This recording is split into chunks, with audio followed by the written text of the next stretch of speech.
Hilang satu tumbuh seribu. Setelah gabaikan, Gabrieli memutuskan untuk membawa Elia pulang ke rumah. Dia bisa menjadi gila sendiri jika tetap membiarkan istrinya berada di kampus dalam kondisi pucat pasi seperti mayat. Meski awalnya menolak, Elia akhirnya berhasil dibujuk untuk pulang setelah Gabrieli mengiming-iming kalau di perjalanan pulang nanti mereka akan mampir ke rumah Ibu Yura untuk menjenguk Grandma Clarissa. Pelankan kecepatan mobilnya, Res. Ingat, kau sedang membawa 5 orang penumpang dengan 3 ekor bayi yang baru sebesar kacang polong. Guncangan sedikit bisa membuat mereka berteriak kesakitan nanti. Tegur Gabrieli terus mewanti-wanti Ares agar hati-hati. Baik Tuan Muda, sahut Ares dengan sangat patuh. Jika biasanya waktu yang ditempuh untuk menuju kediaman keluarga Yong hanya selama 15 atau 20 menit, kali ini Ares memerlukan waktu hingga hampir 1,5 jam untuk mereka sampai di sana. Yura yang sebelumnya sudah mendapat kabar kalau anak dan menantunya akan datang berkunjung, terlihat sedang berdiri menunggu di luar gerbang. Wanita cantik ini langsung ternganga-nganga kaget begitu melihat ada 4 buah mobil yang bergerak dengan sangat lambat menuju ke arahnya. Apa-apaan itu? Bukannya itu mobil yang biasa dipakai Ares dan Gabrieli ya? Tapi kenapa mobilnya bergerak seperti keong? Aneh, apa jangan-jangan bahan bakarnya habis ya? Tidak mungkin. Gabrieli kan mempunyai tambang bahan bakar sendiri. Mustahil mobilnya bisa sampai kekeringan. Wah, ada Ibu Yura di sana. Ibu pasti sangat kaget melihat rombongan mobil kita, Kak. Ucap Elia kegirangan. Setelah itu dia membuka kaca jendela lalu sedikit mencondongkan tubuhnya sambil melambaikan tangan ke arah sang ibu.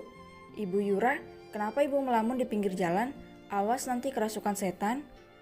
Yura tergagap, segera dia menyadarkan diri dengan meminta Elia agar kembali duduk dengan baik. Yura khawatir terjadi sesuatu pada calon cucu-cucunya. Elia, kembalilah duduk bersama Gabrieli. Hati-hati, kau itu sedang hamil sayang. Dan benar saja Elia langsung kembali duduk dengan baik begitu mendapat peringatan dari sang ibu. Dia lupa kalau di dalam perutnya ada 3 ekor kepala yang bisa saja menjadi gepeng kalau tadi dia terus menekannya ke bagian pintu mobil. Untuk saja ibunya itu segera mengingatkan. Jika tidak, entahlah, Elia tak berani membayangkan. Jangan takut, semua bagian yang keras di mobil ini sudah dilapisi dengan busa yang sangat empuk sayang. Jadi bayi-bayi kita tidak akan gepeng saat kau lupa menekan perut ke bodi mobil. Ucap Gabrieli sambil membelai-belai rambut istrinya. Benarkah? Wow, Kak Yel benar-benar suami yang sangat siaga. Aku jadi semakin mencintaimu, Kak. Saut Elia dengan leganya. Jika Gabrieli dibuat meleleh seperti jeli gara-gara perkataan Elia, lain halnya dengan yang dirasakan oleh Ares. Ya, mobil ini bisa terlapisi busa adalah karena saran darinya. Sengaja dia memberitahukan pada tuan mudanya agar tidak terlalu membatasi ruang gerak sang nyonya ketika berada di dalam mobil. Namun seperti biasa, Banteng pecemburu mengambil kesempatan untuk menaikkan pamor kesiagaan di hadapan sang istri tercinta. Ares bisa apa? Yang bisa dia lakukan hanyalah tetap diam sambil terus membatin agar kelak anaknya tidak terlahir dengan sikap dan perilaku seperti tuan mudanya. Amit amit amit amit. Cira, semoga kelak anak kita terlahir dengan hati sebaik dirimu. Gabrieli menatap tajam ke arah Ares yang baru saja membatin. Namun ketika dia hendak menegurnya, mobil sudah lebih dulu berhenti di mana Elia langsung keluar untuk menghampiri sang ibu. Sayang, hati-hati kalau kakimu tersangkut lalu anak-anak terpental keluar dari dalam perutmu bagaimana? Teriak Gabrieli dengan sangat panik. Alea, Ares, Yura dan juga para pengawal menatap heran ke arah Gabrieli setelah dia berteriak seperti itu. Lalu setelahnya, semua orang mengabaikannya, malas meladeni kesentingan Gabrieli yang suka berkata seenaknya tentang bayi-bayi yang dikandung oleh Elia. Bu, apa Kak Ci ada di sini? Tanya Elia setelah melepaskan pelukan dari tubuh ibunya. Ada sayang, ayahmu tidak membiarkan Junia membawa kakak dan keponakanmu pergi dari rumah ini. Ayahmu juga bilang kalau Junia harus melangkahi mayatnya terlebih dahulu jika tetap nekat menculik Cia dan Bibi Cio, jawab Yura. Deg-deg, jantung Elia tiba-tiba berdebar dengan sangat kuat ketika dia mendengar kata mayat. Wajah yang tadinya sudah tidak terlalu pucat kini kembali memucat yang mana membuat sang ibu sampai terkaget-kaget. Astaga Elia, kau kenapa sayang? Kenapa wajahmu tiba-tiba pucat begini? Pekik Yura panik. Gabrieli jangan ditanya lagi. Dia dengan sigap membalik tubuh Elia agar menghadap ke arahnya, kemudian menangkup kedua pipinya.